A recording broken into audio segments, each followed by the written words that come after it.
lalaking hindi masyadong nakakatulog dahil sa kanyang malaking toriet. Ayan o, nahirapan na siya.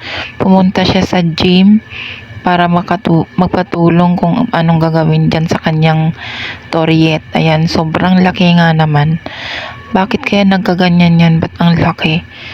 O, tingnan mo guys. Hindi siya natulungan doon.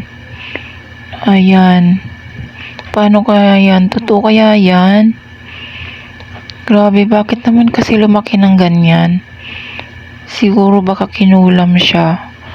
Ayan, sinabihan siya na pumunta siya dun sa albularyo. Baka matulungan pa siya.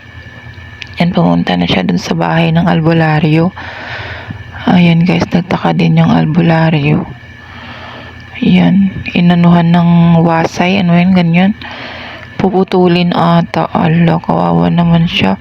Paano kaya yan? Ano kaya mangyayari na sa kanya, no?